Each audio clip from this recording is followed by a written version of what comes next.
पहाड़ों में हो रही लगातार बारिश का असर अब मैदानी इलाकों में साफ देखा जा सकता है। अम्बाला की टांगरी नदी में अब की बार 42,000 क्यूसिक से ज़्यादा पानी आया, जिससे साथ लगती कॉलोनियों में कहर बरपा दिया।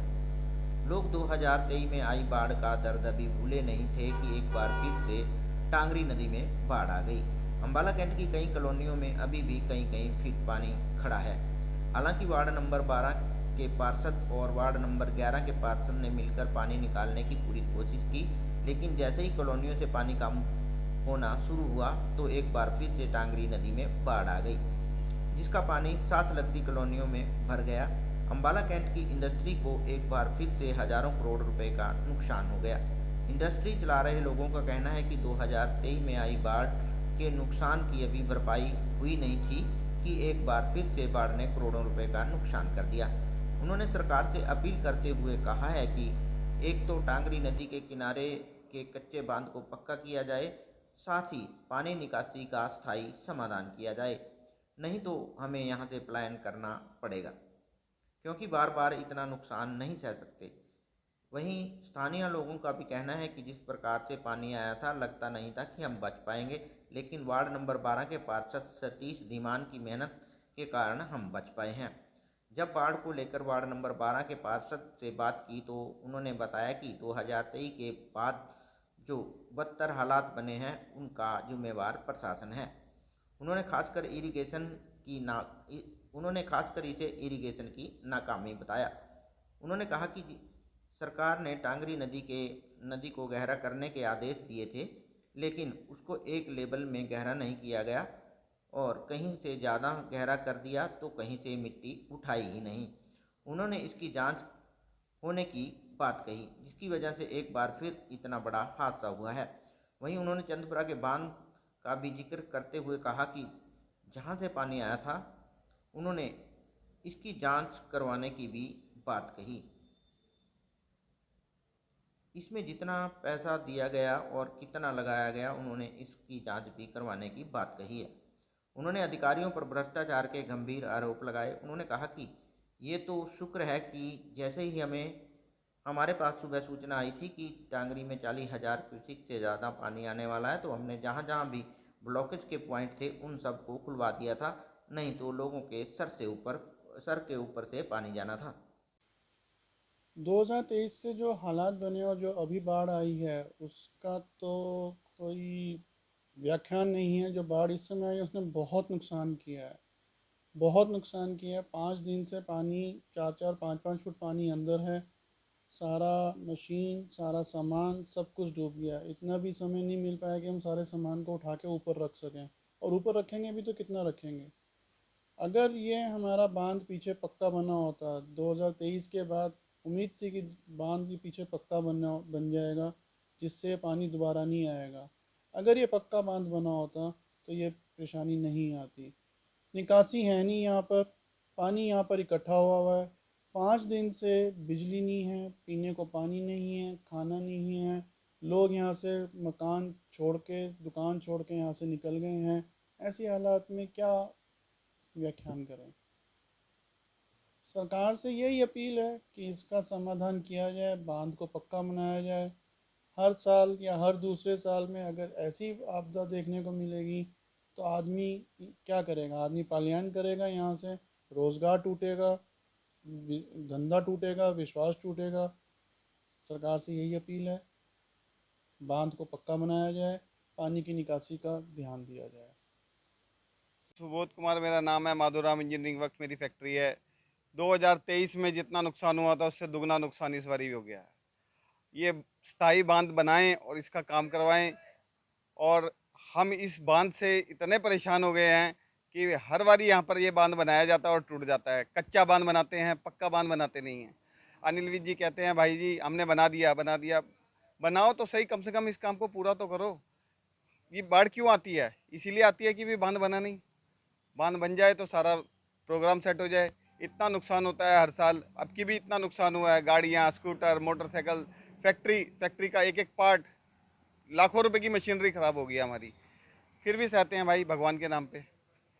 देखते हैं भाई, हमारे सतीश दीवान जी, हमारे राम ट्रांसपोर्ट के राकेश यादव जी और सुरेश यादव जी, जितने हमारे भाइयों ने हमारे लिए करा है और जो हमारी कॉलोनी के लिए करा है वो हम भूल नहीं सकते। धन्यवाद। नमस्कार, मेरा नाम है सुरेश यादव। मैं ये पीछे सोनिया कॉलोनी में रहता हूँ जी। और अभी भी हमारे कॉलोनी में घुटना घुटना पानी है जी। और बहुत बुरा हालत था। जो पीछे से पानी छोड़ा गया था, उस हालातों को देखते हुए ऐसा था कि हम तो डूब जाएंगे, बचेंगे नहीं जी। अगर हमारे बड़े भाई सतीश दीवान जी थे, जो हमारे बड़े भाई सतीश दीवान जी थे, उन्होंने बाढ़ आने से पहले उनका मैसेज जब आया तो उन्होंने जल्द ही हमारे कॉलोनी के पानी की निकासी जहाँ जहाँ रुकावट थी उसका समाधान किया, नाके काटे। उसकी वजह से हम बच गए। कि तो ये बाढ़ पीड़ित जो पीछे आई थी जी, और जो अब पानी छोड़ा गया था, इस हाल द्वारा तो हम तो मर गए होते जी। अगर हमारे सतीश भाई ने बहुत सेवा करा, बहुत बचाया हमें, जिस वजह से आज हम बाहर आके होटलों में रहे, हमें सुविधाएं दी गई थी, खाना पानी मिला, 24 घंटे हम बाहर पड़े रहे। भाई सतीश ने बहुत मेहनत करी हमारे वार्ड के लिए, बहुत अच्छा काम करा। साथियों, अगर एक चीज़ कहना चाहूँगा, ये जो टांगरी का बंद हर साल टूट जाता है, इसकी जांच जरूर करवाई जाए। नमस्कार सर, मैं दिलीप विकासपुरी में रहने वाला हूँ। सर, हमारा वार्ड 12 नंबर है। यहाँ पर 2023 के बाद दूसरी बार बाढ़ बहुत ज़्यादा आई है, लेकिन हमारे सतीश धीमान जी जो हमारे पार्षद हैं, उनकी वजह से अब बहुत ही राहत है। यहाँ पर बहुत ही भीषण बाढ़ के कारण हमारे यहाँ पर बहुत ही दिक्कत हो गई थी, लेकिन सैनी साहब हमारे मंत्री साहब हैं जो, उन्होंने आदेश दिया इनको सतीश जी को, और सारा प्रशासन इन्होंने यहाँ पर अपने लगा दिया, जिसके कारण हमें बाढ़ से बहुत ही जल्द ही छुटकारा मिला। लेकिन अभी भी यहाँ पर बहुत पानी है, जिसका जल्द से जल्द समाधान भी करवाया जाए। और हमारा ये पुल है जो बांध है, इसे भी पक्का करवाया जाए। इसकी वजह से हमारे यहाँ पर बहुत बाढ़ आती है, जिस वजह से हमारे घर में पानी घुस जाता है हर बार। धन्यवाद।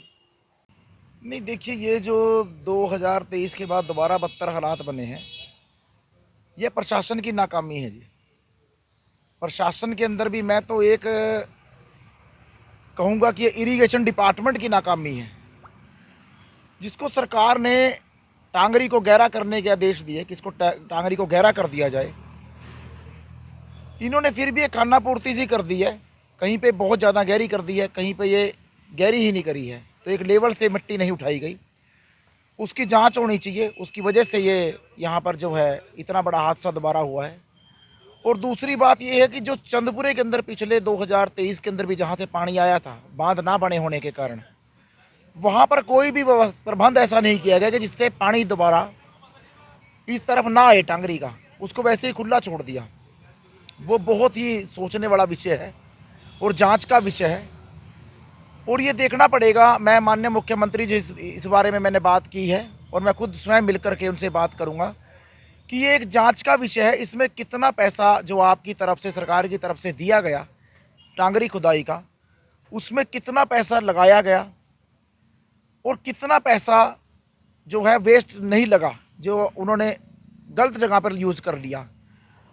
और कितना पैसा, मैं तो स्पष्ट कहूँगा, जो कितना पैसा वो है अधिकारियों द्वारा खाया गया, उसकी जांच होनी चाहिए। ये बहुत ही सोचने का विषय है। इतनी जान माल हान की नुकसानी होती है, इतना 40,000 प्लस क्यूसेक पानी आया, ये तो बचाव हो गया भगवान की कृपा से।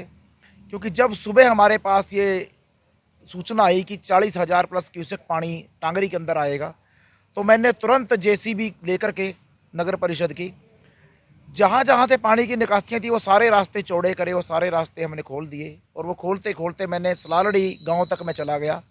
वहाँ पर जब मैं एमसी बना था, तभी मैंने बनते ही वहाँ पर एक 16 फुट का नाला, जो किसी ने उसकी सूद ही नहीं ली थी, इसका पता ही नहीं था किसी को कि यहाँ पे 16 फुट का नाला भी है एक सरकारी, वो नाला मैंने वहाँ पे निशानदेही करवाई और उसको खुदवा दिया था। और वो नाला जो है टांगरी में जा रहा है, तो ये सारे का सारा पानी टांगरी में चला गया।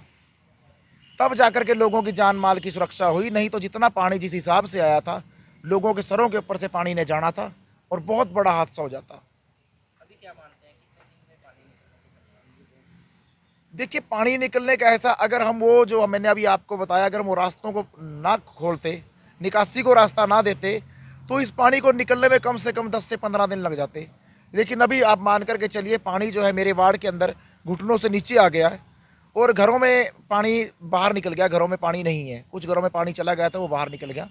लोग अपने घरों में चले गए हैं और सफाइयाँ वगैरह लोग कर रहे हैं। तो उनके लिए हमने भंडारे का आयोजन कर रखा था, भंडारा हमने चला रखा था। पहले यहाँ बाहर देते थे, रहने की व्यवस्था हमने उनकी कर रखी थी, बाहर निकाल लिया था सबको रेस्क्यू करके, बोट के माध्यम से, ट्रैक्टर ट्राली के माध्यम से।